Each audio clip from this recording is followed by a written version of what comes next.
Saudi Arabia का नाम सुनते ही आपके दिमाग में सबसे पहले क्या आता है?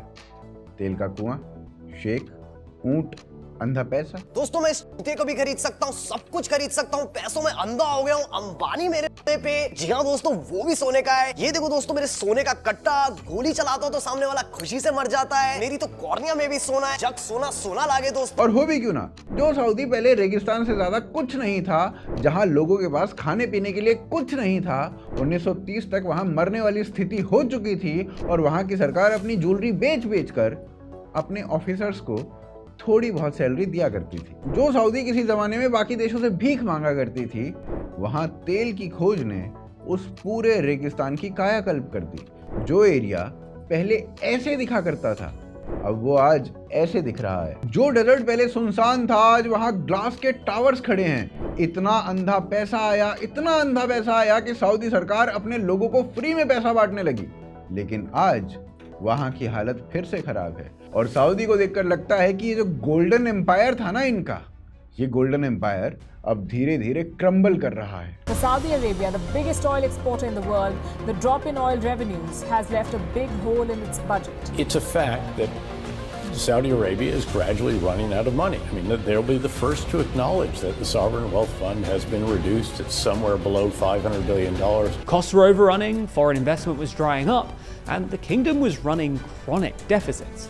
However, the post-Liberation Day crash in prices has made things markedly worse. And on Tuesday, the Saudi Finance Ministry quietly admitted that they had borrowed more in the first quarter of 2025 than ever before. आज Saudi Arabia की GDP contract कर रही है। Oil economy लगभग collapse हो चुकी है। देश कर्जे के पहाड़ के नीचे दब चुका है और आईएमएफ जैसे जो इंस्टीट्यूशंस हैं वो अभी सऊदी अरेबिया को वार्निंग दे रहे हैं, अपनी लग्जरी पर स्पेंडिंग कम करो वरना अंजाम बहुत खतरनाक होगा। तो अब सवाल यहाँ पर यह उठता है कि आखिर क्यों आज सऊदी अरेबिया अपने इकोनॉमिक कोलैप्स की तरफ बढ़ चुका है। कैसे जिस तेल ने सऊदी के लिए अमृत का काम किया था, आज वही तेल उसके लिए अभिशाप बन चुका है। मोहम्मद बिन सलमान जो कि सऊदी के क्राउन प्रिंस हैं, वो सऊदी की गिरती हुई इकोनॉमिक हालत को बचा पाएंगे? आइए इस वीडियो में ना ढंग से आसान भाषा में पूरा सच जानते हैं। देखिए, सऊदी अरेबिया जिसे आज हम एक ऑयल सुपर पावर के रूप में जानते हैं ना, जहां आप बड़ी बड़ी बिल्डिंग्स देखते हो, वो हमेशा से ऐसा नहीं था। इनफैक्ट पहले जो पूरा एरिया था ना, वो रेगिस्तान से ज़्यादा कुछ नहीं था, जहां जिंदगी काफ़ी रफ थी और एक्सट्रीमली लिमिटेड थी। यहाँ इतनी गर्मी होती थी कि अगर सार्केज्म में बोलूँ तो पत्थर पिघला दे। और इसी वजह से यहाँ पर रहने वाली ज़्यादातर पॉपुलेशन जो थी वो बंजारों की होती थी। ये लोग हार्श डेजर्ट एनवायरनमेंट में कैमल्स और बकरियां पालते थे। वाटर सोर्सेज के आसपास छोटी छोटी ओएसिस सेटलमेंट बनाते थे और सर्वाइवल के लिए सीजनल माइग्रेशन पर डिपेंडेंट रहते थे। अगर आप सऊदी अरब की थोड़ी हिस्ट्री में जाओगे ना, तो आपको पता चलेगा कि शुरुआती समय में सऊदी के ज्यादातर लोग पोलिथीस्टिक यानी कि मूर्ति पूजक थे। यहाँ पर ना हर ट्राइब के अलग देवता होते थे और इन ट्राइब्स का मक्का के काबा में एक सेंट्रल श्राइन था, जहाँ पर 360 यानी कि 360 मूर्तियां रखी हुई थी। हुबल, अल्लात, अल उज़ा और मन्नत इनके मेन डेटीज थे। इसके अलावा ना सऊदी के अंदर कई जगह जूइश और क्रिश्चियन कम्युनिटीज भी थी जो अपने अपने रिलीजन को ओपनली फॉलो करती थी। इस समय तक अरब क्षेत्र के अंदर ना कोई भी सिंगल पॉलिटिकल एंटिटी का कंट्रोल नहीं था।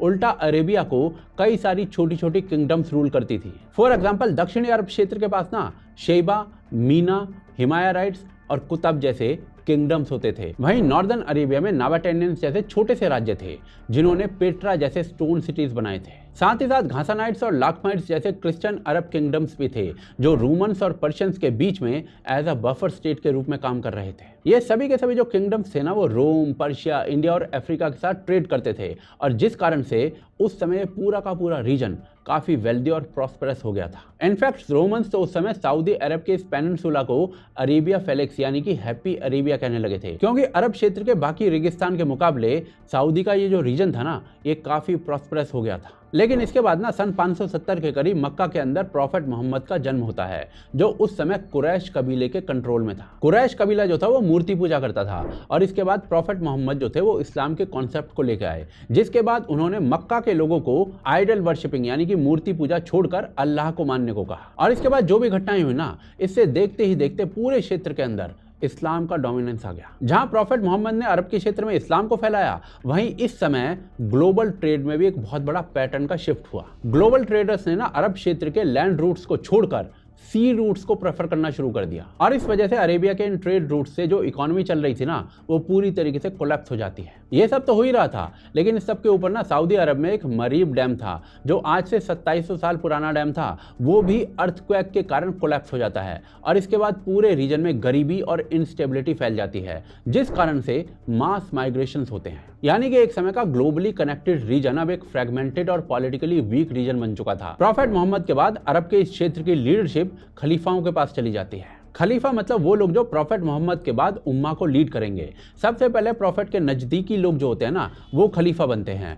फिर उसके बाद उमैयद डायनेस्टी आती है, और उसके बाद में अब्बासाइड्स जो होते हैं ना, वो उमैयद को हटाकर पावर ले लेते हैं। समय बीतता है और 16th सेंचुरी के आसपास अरेबियन पेनिनसुला का हिजाज रीजन, जिसमें मक्का और मदीना शामिल हैं, उसको ऑटोमन साम्राज्य जो होता है वो अपने कंट्रोल में ले लेता है। इसके बाद थोड़ा और समय बीतता है और 1703 में सऊदी अरब के एक छोटे से शहर युआना में मोहम्मद इब्न अब्द अल वहाब नाम के एक बंदे का जन्म होता है। ये जो बंदा था ना, ये काफी रेडिकल था, और इसका मेन एम था कि अरब में इस्लाम के प्योरेस्ट और स्ट्रिक्टेस्ट फॉर्म को ही फॉलो किया जाए, और सूफी, शिया, इन सब को ना शिर्क डिक्लेयर कर दिया जाए। इसके लिए ना वहाब ने कई सऊदी ट्राइब्स के साथ अलायंस करके फर्स्ट सऊदी स्टेट बनाया, और इस अलायंस के बाद इस बंदे ने फतवा दे दिया कि नॉन मुस्लिम के साथ साथ जितने भी मुस्लिम शिर्क कर रहे हैं उनके खिलाफ जिहाद जो है वो जायज़ है। लेकिन 1818 में ना ऑटोमन्स ने इजिप्शियन आर्मी के साथ मिलकर इस स्टेट को क्रश कर दिया था। फिर 1824 में सेकंड सऊदी स्टेट बनाया गया, लेकिन ये भी जो है ना वो ज़्यादा देर तक स्टेबल नहीं रहा, जिसके बाद अल राशिद डायनेस्टी आती है,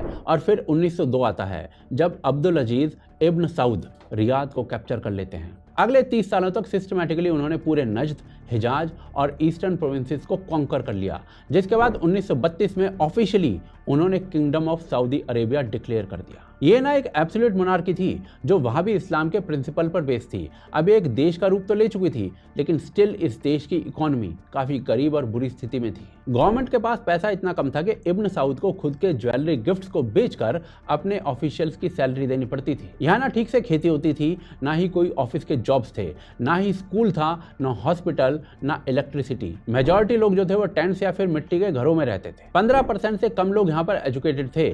महिलाओं की बात करें तो सिर्फ 2% के पास बेसिक एजुकेशन थी। सऊदी अरेबिया की हालत काफ़ी खराब थी और बदतर थी। हज पर आने वाले लोगों से सऊदी अरब के लोग कुछ कमाई कर लेते थे, और कई सालों तक ये देश ऐसे ही चला है। पानी के थोड़े बहुत कुएं लोगों के घरों में हुआ करते थे, लेकिन रेगिस्तान होने के कारण वो कुएं भी धीरे धीरे सूख चुके थे। आप उस समय की इन फोटोज से समझ सकते हैं कि सऊदी अरब उस समय कितना पिछड़ा हुआ था। लेकिन तभी 1938 में दमाम वेल नंबर 7 में ऑयल डिस्कवर होता है, और वहीं से शुरू हो जाती है एक नए सऊदी अरब की कहानी। ऐसी कहानी जिसने एक डेजर्ट किंगडम जो ऑलमोस्ट कोलैप्स के एज पर था, उसको एक ग्लोबल इकोनॉमिक सुपर पावर बना दिया। ये 1930 के आखिरी तक ना सऊदी अरेबिया एक एक्सट्रीमली पुअर डेजर्ट किंगडम हुआ करता था, जहां इकोनॉमी सिर्फ पिलग्रिमेज और कैमल ट्रेड इन दो चीज़ों पर चला करती थी। ना इंफ्रास्ट्रक्चर था, ना मॉडर्न एजुकेशन थी, ना हेल्थ सिस्टम था, और ना ही इंटरनेशनल इम्पोर्टेंस थी। कोई भाव ही नहीं देता था। लेकिन 1938 में दमाम वेल नंबर 7 यहाँ से ऑयल निकला, और उससे ना सिर्फ सऊदी अरेबिया की इकॉनमी बदली, बल्कि पूरा वर्ल्ड ऑर्डर सब बदल गया। एक्चुअली में ऑयल की तलाश की जो कहानी है ना, ये कुछ साल पहले शुरू हो चुकी थी। 1933 में सऊदी अरेबिया ने स्टैंडर्ड ऑयल ऑफ कैलिफोर्निया को अपना पहला ऑयल कंसेशन दिया था। सऊदी अरेबिया को जो स्टार्टिंग पेमेंट मिली थी ना, वो मात्र 30,000 USD थी, और वो भी गोल्ड के रूप में मिली थी। लेकिन सऊदी के लिए ये एक सर्वाइवल डील थी, क्योंकि तब सरकार के पास अपने ऑफिसर्स तक को देने के लिए सैलरी के पैसे नहीं थे। फिर आता है 1934, और जुबेल में जियोलॉजिस्ट की एक टीम आती है, और ऑयल एक्सप्लोरेशन का जो काम है ना, वो दोबारा से शुरू किया जाता है। शुरुआत में कुछ नहीं मिलता है, लेकिन आखिरकार 1938 में अमेरिका की इसी कंपनी को दमाम ऑयल फील्ड में पहली बार कमर्शियल ऑयल मिल जाता है। यही वो जगह थी जो आज दहरंग के नाम से जानी जाती है। फिर 1939 यानी 1939 आता है, और इसी साल में ऑयल का एक्सपोर्ट शुरू हो जाता है, और फिर इसी साल के अंदर अंदर ट्रांसपोर्ट के लिए पाइपलाइन बिछाने का काम भी शुरू हो जाता है। 1944 1944 में आरामको को तेल निकालने के लिए पूरी जिम्मेदारी सौंप दी जाती है। 1945 आते आते तब सऊदी अरेबिया ऑयल का एक्सपोर्ट फुल स्केल पर चालू कर देता है और दुनिया को समझ में आ जाता है कि जो डेजर्ट किंगडम है ना, ये एक गोल्ड माइन बन चुका है। 1950 में एक हिस्टोरिक डील होती है, 50-50 profit deal, sharing agreement between Aramco and Saudi government. इस डील ने सऊदी अरेबिया की फाइनेंशियल इंडिपेंडेंस की नींव रख दी। 1950 में ऑयल रेवेन्यू था $7 मिलियन पर ईयर, जो कि 1960 तक $300 मिलियन पर ईयर के ऊपर चला गया था। सऊदी की ट्रेजरी भरने लगी थी और गवर्नमेंट के पास अंधा पैसा आने लगा था। इसी इकोनॉमिक बूम के कारण ना सऊदी अरब की जियोपॉलिटिकल डोमिनेंस जो थी वो काफी बढ़ चुकी थी और 1973 के यौम किप्पुर वॉर और अरब ऑयल एम्बार्गो, इन दो चीजों ने सऊदी अरेबिया के लिए जैकपॉट का काम कर दिया। ऑयल प्राइसेस 4 गुना बढ़ चुके थे और 1972 में जो रेवेन्यू $2.8 बिलियन पर ईयर का हुआ करता था, वो कुछ ही सालों के बाद $100 बिलियन, $100 बिलियन पर ईयर का पहुंच चुका था। सऊदी अरेबिया अब एक साल की कमाई एक महीने में करने लगा था। ये पैसा फिर कहाँ गया? तो सबसे पहले तो रॉयल फैमिली का जो कंट्रोल था वो और ज्यादा सेंट्रलाइज्ड हो गया। Royal palaces, private jets, global investment और डिफेंस डील्स सब बजट में शामिल हो चुके थे। दूसरी तरफ से इंफ्रास्ट्रक्चर का बूम शुरू हुआ। Electricity grids, highways, airports, universities, port, सब कुछ ऑयल के पैसों से पॉसिबल हो रहा था। रियाद, जेद्दा, दहारन, इन जैसे शहर अचानक से मॉडर्न अर्बन हब्स में बदलने लगे थे। डेजर्ट में कंक्रीट की बिल्डिंग्स, एसी ऑफिसेज और हाई स्पीड रोड्स बन चुके थे। ऊपर से जैसे ही पैसा आया, सऊदी गवर्नमेंट ने लोगों को खाने पीने पर सब्सिडी देना शुरू कर दिया। ये कुछ कारण थे कि सऊदी की पॉपुलेशन ना अचानक से बहुत तेजी से बढ़ने लगी। जहां 1960 में अप्रॉक्सीमेटली 4 मिलियन यानी 40 लाख लोग रहा करते थे, वो 1980 यानी 1980 तक 9 मिलियन यानी 90 लाख तक पहुंच चुके थे। अर्बनाइजेशन इतनी तेज थी कि एक पूरी जनरेशन डेजर्ट के टेंट से निकलकर एसी के अपार्टमेंट में पहुंच चुकी थी। रातों रात सऊदी अरब डेवलप्ड हो गया था। इस दौरान सऊदी इकोनॉमी 90% तक ऑयल एक्सपोर्ट पर डिपेंडेंट हो गई थी। गवर्नमेंट बजट का 80% रेवेन्यू ऑयल से आता था, यानी अगर तेल की डिमांड गिरती तो प्राइस गिर जाता और पूरी इकोनॉमी कोलैप्स कर सकती थी। देखिए 1973 के सऊदी ऑयल एम्बार्गोज के बाद जब तेल की कीमतें आसमान छूने लग गई थी, तब सऊदी अरेबिया तेजी से एनर्जी सुपर पावर बनता जा रहा था। 1980s तक स्थिति ये हो गई थी कि ये जो देश है ना, वो हर साल सिर्फ तेल बेचकर $100 बिलियन से ज्यादा कमाने लग गया था। देखते ही देखते सऊदी अरेबिया को वर्ल्ड के रिचेस्ट नेशंस में गिना जाने लग गया था। पर सवाल ये था कि क्या उन्होंने इस पैसे का सही इस्तेमाल किया था? देखिए इतनी बड़ी आमदनी के बाद ना सऊदी सरकार ने लोगों को काम करने की जरूरत ही नहीं रहने दी। सरकार ने पेट्रोलियम, बिजली, पानी, हेल्थ केयर, एजुकेशन जैसी हर सेवा हैवीली सब्सिडाइज कर दी। यहां तक कि शादी के लिए भी अलाउंसेस मिलने लग गए थे। आसान भाषा में कहें ना तो अगर आप सिर्फ सऊदी के सिटीजन हो तो सरकार आपको इतनी सुविधा दे देगी कि आपको अलग से मेहनत करने की जरूरत ही नहीं रहेगी। इस मॉडल की सबसे बड़ी कमजोरी ये थी कि देश की जनसंख्या मेहनत करना भूल गई। काम करवाने के लिए सरकार ने लाखों माइग्रेंट वर्कर्स खासकर भारत, पाकिस्तान, बांग्लादेश और फिलीपींस जैसे देशों से बुलवा लिए। Construction, cleaning, health care, engineering, airport services, restaurants सब फॉरेन वर्कर्स ने संभाल लिया। और आज वहां पर हालात ऐसे हैं कि सऊदी अरेबिया की प्राइवेट सेक्टर में 80% से ज्यादा वर्कफोर्स फॉरेनर से बनी हुई है। वहीं सऊदी का 42% यूथ पॉपुलेशन जो है वो अनएम्प्लॉयड है। सेम अनएम्प्लॉयमेंट रेट जो है ना वो फिलिस्तीन में भी है। बस फर्क इतना है कि फिलिस्तीन में नौकरियां ही नहीं है और सऊदी अरब में नौकरियां तो हैं पर वो लोग करना नहीं चाहते हैं, क्योंकि सऊदी के लोगों को पता है कि सरकार सब कुछ दे ही रही है, सब कुछ फ्री है, तो काम करने की क्या जरूरत है। ऐसा जो ट्रेंड होता है ना वो किसी भी देश के लिए एक टाइम बॉम्ब की तरह साबित होता है। और सिर्फ यही नहीं, कुछ और बड़ी समस्याएं भी थी, जैसे उनमें से एक थी ओवर डिपेंडेंस। सऊदी अरेबिया की सरकारी आमदनी का 70 to 80% हिस्सा सिर्फ ऑयल एक्सपोर्ट से आता था। यानी अगर आप ऑयल के प्राइस गिराते हो तो इसका सीधा नकारात्मक असर सऊदी पर हो जाता है। और एग्जैक्टली ऐसा ही होता है जब 2014 में ऑयल के प्राइसेस अचानक से गिर जाते हैं।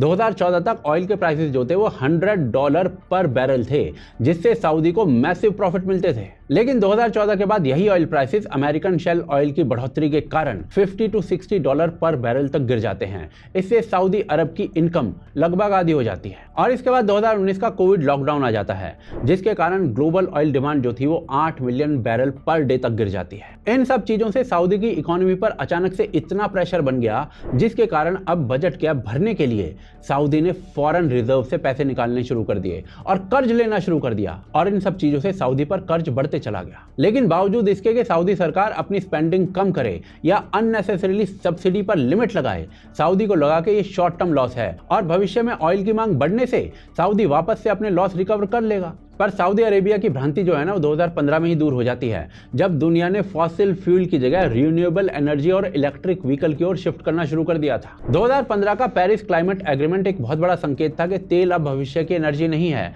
लगभग 200 देशों ने ग्लोबल वार्मिंग को 2 डिग्री से नीचे रखने का प्लेज किया था उस समय। यूरोप, चाइना और यूएस जैसे देश है ना, वो कार्बन एमिशन और फॉसिल फ्यूल यूजेज कम करने में लग गए। इलेक्ट्रिक व्हीकल्स के कारण तेल की मांग को बहुत बड़ा झटका लगा। पेट्रोल और डीजल की जो कार है ना, वो CO2, NOx जैसी गैसेस छोड़ती थी, जबकि electric vehicles zero emission vehicles थे। ऊपर से ईवी के फायदे थे, low maintenance, better performance, no petrol refill, और ये सारी जो चीजें हैं वो इलेक्ट्रिक व्हीकल की मांग को बढ़ाती जा रही थी। आप इसी राइज से पता कर सकते हो कि भाई साहब 2020 में ग्लोबल इलेक्ट्रिक व्हीकल सेल्स मात्र 3 मिलियन थी, जो 2023 में 14 मिलियन हो जाती है, और आज वही इलेक्ट्रिक व्हीकल्स की सेल 17 मिलियन से ऊपर हो चुकी है। नॉर्वे जैसे देशों में तो पहले ही 90% से ज्यादा कार्स ईवी हो चुकी हैं। सिर्फ ईवी अडॉप्शन की वजह से 2023 में 0.9 मिलियन बैरल पर डे की ऑयल डिमांड खत्म हो गई थी, जिससे सऊदी की ऑयल इकोनॉमी को काफी झटका लगा था। ऑयल की डिमांड गिरने से ना सऊदी अरेबिया की इकोनॉमी को तत्काल असर पड़ा है। जीडीपी -4.1 से श्रिंक हो गई।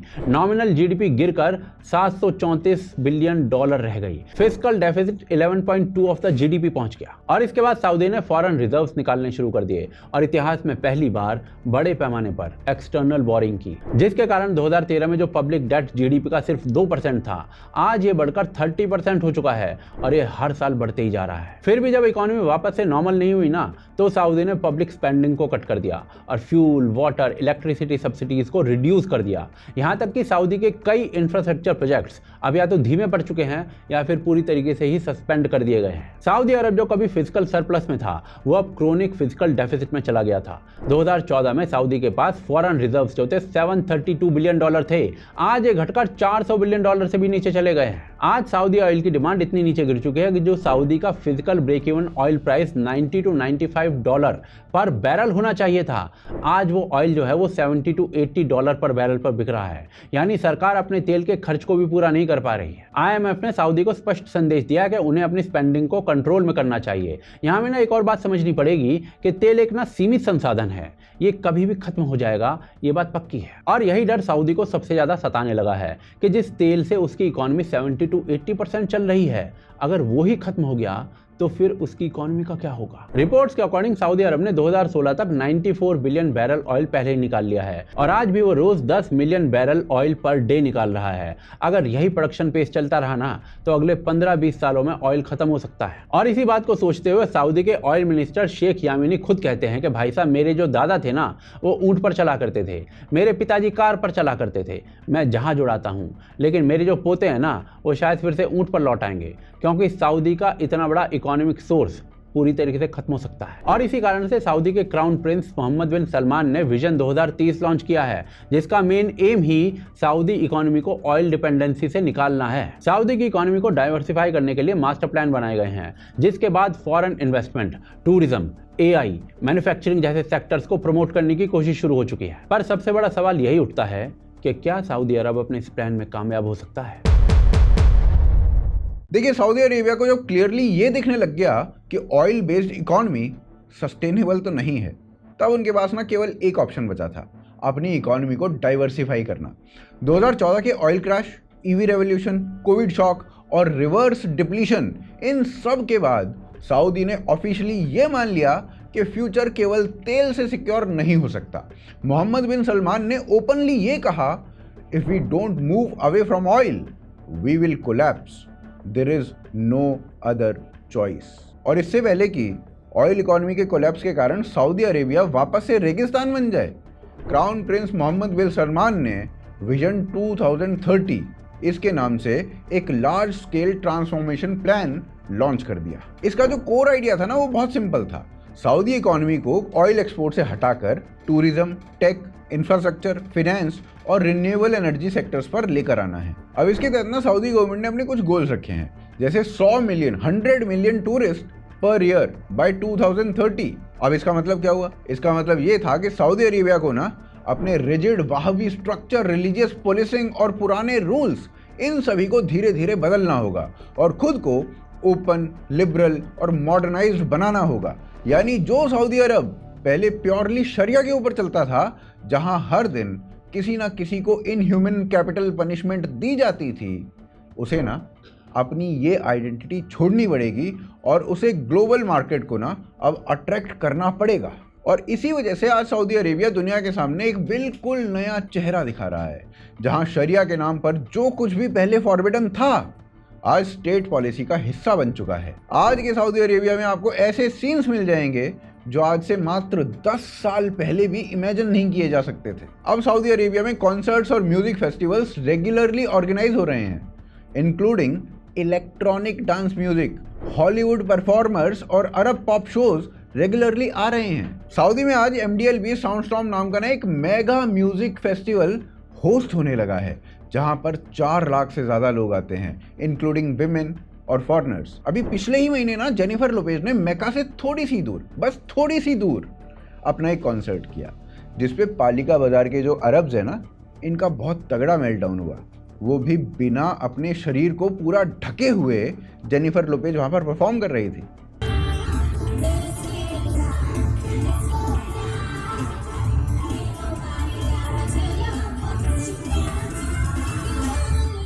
आज सऊदी अरेबिया में ना नाइट लाइफ जोन्स क्रिएट किए जा रहे हैं, जहां लेट नाइट पार्टीज हो रही हैं। सऊदी अरेबिया 2026 में अल्कोहल पे ना बैन भी हटाने वाला है, ताकि और ज्यादा फॉरेनर्स अट्रैक्ट कर सके। Saudi FIFA world cup host करने वाला है। इनफैक्ट अभी सऊदी अरेबिया ना IPL से भी बात कर रहा है कि भाई हम 40-50 करोड़ आपके IPL में इन्वेस्ट कर देंगे और IPL के कुछ मैचेस, मतलब थोड़े बहुत मैचेस, सऊदी में भी करा दो। इसके अलावा दुबई स्टाइल एंटरटेनमेंट डिस्ट्रिक्ट्स को डेवलप किया जा रहा है, जहां cafes, fashion events, film screenings और लाइव म्यूजिक सब चलता है।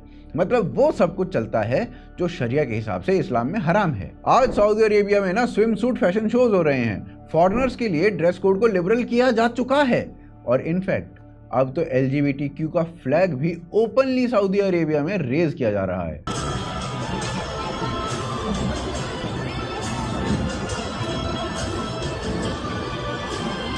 ये जितनी भी मॉडर्नाइजेशन आप सऊदी अरेबिया में आज देख रहे हैं ना, ये सब कुछ टूरिस्ट और फॉरेन इन्वेस्टर को सऊदी में अट्रैक्ट करने का एक तरीका है और उसी के लिए किया जा रहा है। भाई साहब, वो इजराइल जिसका इस्लामिक देश नाम लेना तक हराम मानते थे, सऊदी अरेबिया भी हराम ही मानता था, आज उसके साथ ना Saudi Arabia trade deal sign कर रहा है। जहां एक तरफ सऊदी और इजराइल की नजदीकियां बढ़ रही हैं, वहीं दूसरी तरफ मोहम्मद बिन सलमान ओपनली कह रहे हैं कि भाई हमें ना पैलेस्टीन से कोई फर्क नहीं पड़ता, ना ही पैलेस्टीन की उनको कोई परवाह है। सऊदी ने इसके साथ ही ना पाकिस्तान और बांग्लादेश को भर भर के पैसे देना जो पहले दिया करता था, वह बंद कर दिया है। और इस सब के साथ सऊदी अरेबिया ने भारत के साथ भी अपनी नजदीकियों को बढ़ाना शुरू कर दिया है। आज सऊदी अपने अस्तित्व को बचाने के लिए धड़ल्ले से वेस्टर्नाइज हो रहा है और शायद यही इकलौता रास्ता है जिससे सऊदी अरब वापस से रेगिस्तान बनने से बच सकता है। बाकी आप बताइए, आपको क्या लगता है इस पूरे टॉपिक के बारे में? सऊदी ऐसा क्यों कर रहा है? अपनी राय कमेंट बॉक्स में अवश्य लिखिए। वीडियो को लाइक और शेयर करना तो बिल्कुल मत भूलिए। अपने दोस्तों तक इस वीडियो को पहुंचाइए।